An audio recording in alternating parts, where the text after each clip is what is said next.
Salut les mobeurs, dans cette vidéo on va parler du compteur de vitesse. Donc c'est le compteur de vitesse que je vais mettre sur ma mob. C'est un compteur chinois tout simplement, mais il a l'air d'être d'assez bonne qualité.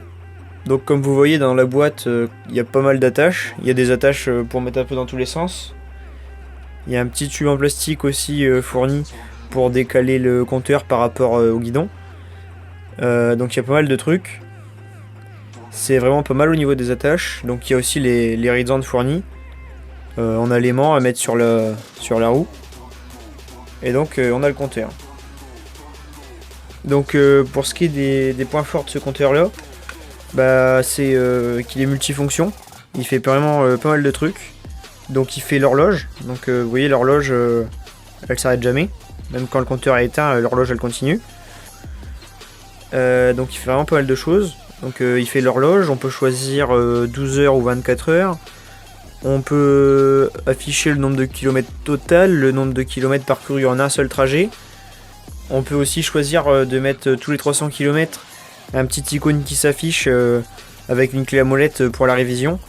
Et tous les 500 km, une petite icône avec de l'huile.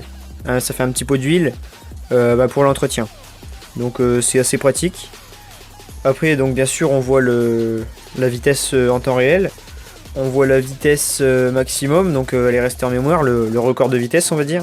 On voit le temps total d'utilisation, donc le temps total que j'ai roulé avec le compteur allumé. Il peut faire chronomètre, donc voilà, ça fait vraiment pas mal de trucs.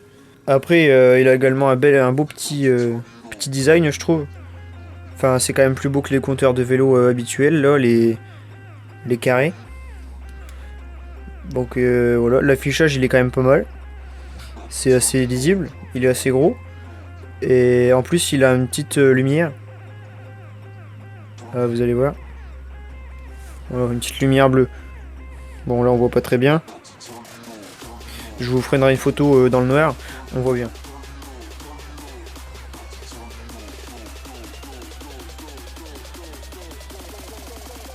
Voilà, il a quand même pas mal de qualité. Par contre évidemment il y a des défauts pour le prix. Donc le prix je rappelle qui est trouvable à moins de 10 euros. Mais je l'ai aussi vu à plus de 20 euros. Donc là voilà, c'est à vous de bien comparer les prix. Donc le petit défaut principal je trouve. Donc là vous voyez toutes les attaches qu'il y a. Et tenez. Alors là ça c'est un défaut. C'est que tout simplement l'anneau pour mettre sur le guidon il est 4 fois trop grand. Donc je sais pas encore comment je vais faire. Je vous montrerai ça après, mais c'est un peu débile parce que même sur le dessin, il est trop grand. Du coup, je sais pas pourquoi ils ont fait ça. Donc là, on voit tout ce qu'il y a dedans, dans le paquet. Et donc voilà, son principal défaut, c'est que l'aimant il doit être à moins d'1,5 mm du capteur. Donc ça fait pas beaucoup. Par exemple, les compteurs Decathlon, c'est 5 mm, il me semble. Donc ça, c'est le principal défaut. Mais bon, après, on peut pas tout avoir. Bon, normalement, je roule pas quand il fait moins de 0 degrés, mais c'est marqué comme quoi que quand il fait moins de 0 degrés ou plus de 40 degrés, il va pas très bien marcher. Donc ça aussi, ça me paraît... Enfin, je pense que les compteurs Decathlon, ils tiennent un peu plus en fourchette quand il fait froid. Bon, je suis pas sûr de ça, mais je pense parce que ça me paraît quand même assez peu 0 degrés. Bon, donc voilà les momeurs, j'ai fini de l'installer. Donc comme vous pouvez voir, j'ai mis ma petite barre en inox là dans les pontées. Et donc j'ai mis le support ici. Bon donc pour l'instant ça fait ça, après je modifierai peut-être un peu pour le raccourcir, je sais pas, histoire que ça fasse un peu moins gros. Voilà à peu près comment j'ai fait pour diminuer le diamètre on va dire. En fait j'ai coupé là et là leur cerclage là. J'ai percé un trou à travers le tube et puis j'ai mis une vis. Donc pour serrer. Avec de la mousse là pour pas que ça vibre trop parce que vu qu'il est là-bas j'ai peur qu'avec les vibrations ça vibre fort, donc j'ai mis de la mousse. Bon ça fait pas très beau, je verrai après si je change, mais pour l'instant ça me paraît pas mal. Bon donc voilà ce que ça donne une fois qu'il est monté sur le support. Bon moi j'aime bien le style hein. C'est mieux que pas de compteur on va dire, surtout qu'il fait l'heure, donc c'est assez pratique. Bon donc voilà où j'ai mis le capteur. Vu qu'il faut qu'il soit assez près de l'aimant, donc 1,5 mm, c'est assez chiant justement ça comparé aux autres compteurs. Donc je l'ai mis là. Donc vous voyez sur le support du garde-boue quoi. C'est pas mal. Après le câble, donc il passe sur ma durite de frein. Voilà. Puis bah, il remonte tout simplement au compteur. Donc comme vous pouvez le voir là, pour tenir l'aimant j'ai fait une petite pièce. Donc je vais vous mettre les côtes. Vous voyez, je m'améliore. Maintenant je donne les côtes direct dans la même vidéo. J'oublie pas.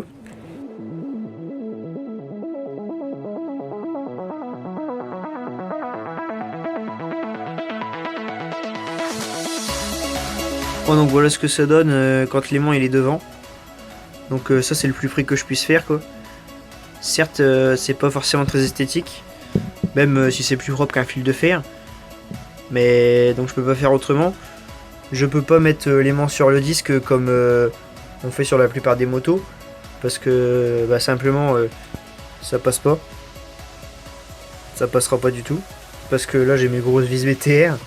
Et bah, après là-bas il y a les plaquettes. Enfin il n'y a pas la place quoi, j'ai déjà étudié l'idée. Donc après pour faire les calculs va falloir rentrer dans le compteur la circonférence de la roue. Donc pour calculer la circonférence de la roue, il y a quelques techniques. Donc soit vous prenez une craie, vous tracez là un trait, vous roulez sur la route et vous regardez les deux premiers marquages. Vous mesurez la distance avec un mètre entre les deux traits. Et donc là vous avez directement la circonférence. Ou alors, peut-être un peu plus simple, vous prenez un mètre. Donc soit vous prenez le diamètre en passant par l'axe. Donc et vous multipliez par pi, donc 3,14. Soit vous prenez le rayon et vous le multipliez par 2 et après vous multipliez le résultat par 3,14 donc par pi. Donc moi comme circonférence j'avais trouvé 1789, donc là je sais pas trop comment ça marche, donc on va mettre un 1, un 7,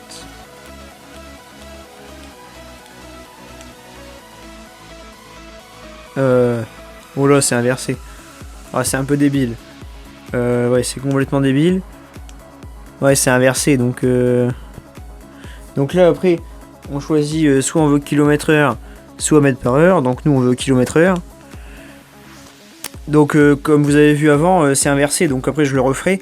Mais vous, en fait, vous commencez par la fin. Donc par exemple, moi, j'ai trouvé 1789. Donc vous commencez par le 9. Après le 8. Après le 7. Après le 1. Ne me demandez pas pourquoi ils ont fait ça. J'en sais rien.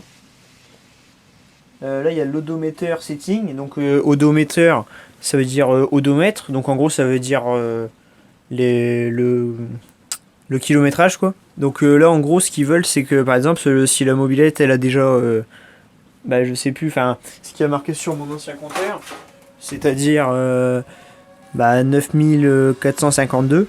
Bon elle a pas fait ça parce que j'ai roulé un moment avec le câble du compteur cassé et puis quand je l'ai eu il n'y avait pas de câble de compteur donc je pense qu'elle a roulé beaucoup plus que ça. Donc en gros ça c'est pour rentrer ça pour pas repartir à zéro. Voilà, donc là on a vu à peu près tous les réglages qu'il y avait de possible. Après donc il y a les réglages du chronomètre et tout ça, mais je vous avoue que j'ai rien compris.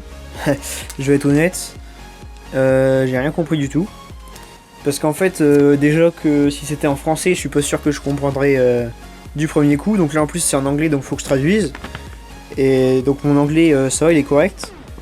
Mais on va dire sur des trucs comme ça quoi, il y a qu'à voir les phrases.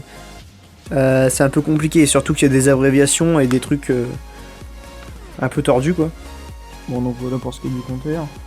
Donc je sais pas vraiment si je vous le conseille parce que je sais pas tout à fait dans le temps comment il dure. Si jamais il y a un problème je vous préviendrai dans une prochaine vidéo. Mais je pense pas qu'il y ait de problème. Franchement il a l'air assez bien. Au niveau du design il est beau. Il a vraiment beaucoup de fonctionnalités. Et donc le seul point négatif que je lui trouve c'est déjà la notice en anglais. Et surtout les 1,5 mm à pas dépasser entre l'aimant et le récepteur. Ça c'est vraiment chiant. Donc voilà. Allez, salut les mobbers. J'arrache le beat, attrape le titre, avaler les flics c'est ma tournée. Avale ma rime, attache le site pour passer la donne à fond dans la journée. La rapidité sur un instrument de travailler, je la rappe, je ne m'enfile pas de la trappe. Petit sentiment dans la puissance, s'écrouler ma rime, m'éclabousse à chaque fois que je la frappe. les petits métiers vers quand je prends le micro, la